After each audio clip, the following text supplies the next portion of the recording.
Alright guys, it's yet another day right here in Choma, Southern Province. And as you can see, we are, which place are we at right now? I think this side is Kalukungu, something like that. Yeah. Kalukungu ground or something. Yeah, okay. So guys, I have a very good friend of mine right here. And so today we're just going to be talking about our first impressions of Choma when we got to Choma. He has been in Choma for about 2 years, and I've been in Choma for slightly over a year. And we are all from Lusaka. So Choma is like our second home now. In fact, Choma is our home for the moment. Exactly. So because what we're just trying to share is our experience in Choma since the time we came to Choma and how the shift was coming from a big city like Lusaka filled with malls.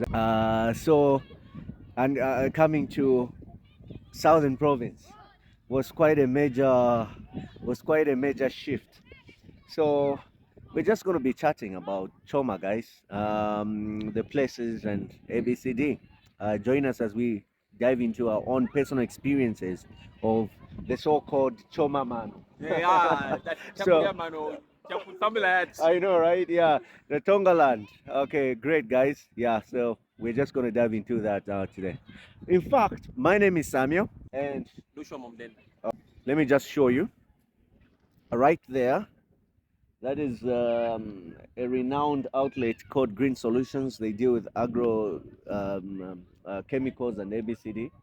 And there's just a railway right here, and just over the railway would be the main Lusaka Livingston Road.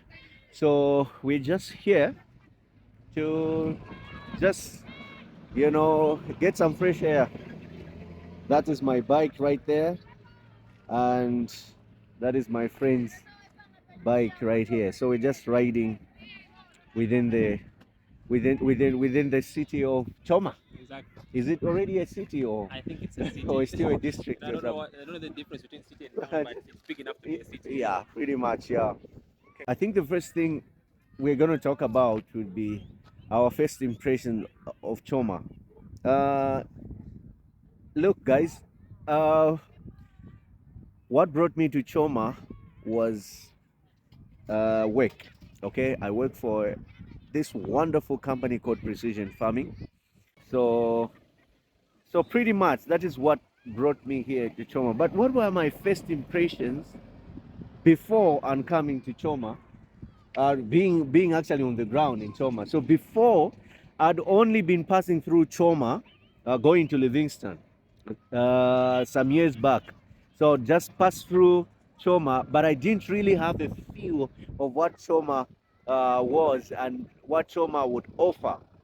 So I had little knowledge about Choma. So pretty much, so when I was told that there was a possible shift for me from Lusaka to Choma, I was first thinking about the language barrier because, as you know, predominantly this land is a Tonga land, and I could hardly speak Tonga. Later on, understand a sentence in Tonga. So for me, I felt like it was going to be very difficult to come and settle here. Otherwise, I needed to learn Tonga like right on. But then, as you'd have it, when I came on the ground, I found that there were a lot of Lusaka dwellers. Guys would speak Bemba, people would speak Nyanja, English. So it was more easy for me to actually adapt. But uh, I wouldn't say that there was no need for me to, oh, there's no need for me to learn Tonga, because once you get in the bushes now, in the remote areas, that's when now you really appreciate the idea of learning a local language, this local language called Tonga. What was your impression? Likewise, for me as well, what brought me to Choma was work. I currently work for the Ministry of Health. It was during that period of the 13,000 recruitment or something. Oh, so we decided, since in Lusaka, Chima Pampa like this, there's too much competition. We decided to go into the remote areas, like apply somewhere where it's not as overcrowded. Yeah. So I was looking at language barrier as well. When you stay in China, I was like, nah, I can't manage that side. So I might as well go to where I'm familiar. I'm Tonga, by the way, so yeah, I'm able to speak it. And then when I came here, I had to adapt. Yeah, when you're coming from a place like Lusaka, it's big, it's robust. When you come here, you have to adapt. Otherwise, you can't get hung up over where you're coming from, but you forget to make the best of where you are right now. Yeah. So, yeah, it was small, you know, coming from Lusaka, but then it's an okay place. It's a developing place. Yeah. It's an okay place, you know. I don't know. Maybe there's just this oneness. People greet too much. You know, Yeah. they send you one time. Es- Oh, Mabona Uti. Especially that you don't get to have that in Lusaka. in Lusaka. This made me realize that pretty much if you're everybody knows everybody, and if you have stayed for quite a long time in Choma, you would know every place, everyone, and I just love the genuineness of, you know, that one accordance kind of approach here in Choma, and it's quite a small place as you mentioned, but it's quite nice so far. I mean, it has superseded my expectations. I didn't have high expectations of Choma. Yeah, of course there are some downsides, but I mean, it's an okay place. Yeah, it you is. know, It it's is. an okay place. Moving to Lusaka, big malls, cinemas, Exactly. few places. places. You don't get to have that in Choma, but there are some good chill places. You make your own good chill places. Yeah. Guys, if you have seen my other video, the beautiful side of Choma, you can check it on this very platform. You see, we went to Choma Dam there, had a fantastic time. I think it's a nice spot for picnics and whatever you may want to do, you know. So yeah, it's an okay place. It's good. Yeah. Yeah. Yeah. So that was your first impression coming to Choma. Yeah. For me, I think my wife and I was the issue we had was finding a place to buy stuff, food stuff. Food stuff. We didn't know where to go, you know. Uh, and they have like Spa here, and that's you don't have many options. Yeah. So if you want to go to a supermarket, you just have Spa. But then we later on learned that there are different tiny spots, wholesale points that you can go to and buy cheaper stuff. Vegetables, there's a common place called Makalanguzi here. That is like a really big marketplace. Yeah, that's like a really big marketplace. And from there, we began to explore Choma, found places to buy what, you know, meat stuff. For now, we're okay. I think we have adapted pretty well. Yeah. And just for those that would want to come and settle here, I mean, it's a good place. You come and you should be able to have your basic needs by and large. Yeah. And the fact that it's not so far from Livingstone or Lusaka, really, well, basically, it's not that far. So you tend to have options where you can easily order stuff and they'll get to you. We just have to adapt wherever we go. I've stayed in a very smaller place than Choma Zimba. Kona ya Zimba, man. Kona wamene kuja. But you just have to adapt. Yeah. Adapt where you're going. Who knows where the Lord will take you? Where He takes you, just accept, go, live, adapt, and you'll survive. Yeah, good. And there are some certain spots here in Choma. Housing. How have you found the housing here in Choma, coming from Lusaka and making a comparison? Like I said, Choma is developing, so the housing isn't as up to date in most places like it is with Lusaka. Okay, Lusaka also has its fair share of compounds, so does Choma. Yeah. Every town has compound areas, but it depends where you're comfortable with. I'm in Mochipapa right now. It's an okay area. I would say it's like the woodlands of Choma. Yeah, and it's very near the CBD. Yeah, it is. Yeah. So halfway to town, halfway to wherever it is. It's always important to be halfway everywhere. Yeah. Be in the center of of the place. Yeah. If you find a place further, it's still fine. If you're comfortable with it, it's still fine. But otherwise, it's developing, yet to be there. Wherever it's going, it's yet to be there. But it's developing. But there are common places, residential areas like Chandamali. There's also the Kozo. Yeah. So you have a lot of newer houses, mushrooming. But of course, it's not that easy finding a good house in Choma. No, it is. Of course, you may need to engage an agent or Yeah. something, but if you really just want to settle, you may just find that perfect house for you. And land. Well, There's land. It's expanding, you know. yeah, it is. Choma is expanding. Not too long ago, when I used to pass by, most of it, like where there's Kozo now, it just used to be a bush. It just used to be a bush, but now there are houses, so it's growing. Yeah, You it know, is. Yeah, it is. it's growing. So, guys, that has been our experience of Choma. I mean, we might have left out one or two, but that was just us giving an impression of what Choma is. But then have a look at some shops along this main road called the Livingston, Lusaka Livingston Road, right in the heart of Choma Town. Yeah, pretty much. And in the comments, guys, let's get chatting. You can share what you know about Choma in the comment section, and let's pick it up from there.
Cheers, guys. Cheers. See you in another video. Remember to subscribe, guys. Remember to subscribe, like this video, and of course share it. Turn on the bell notification, and have a good one. Cheers.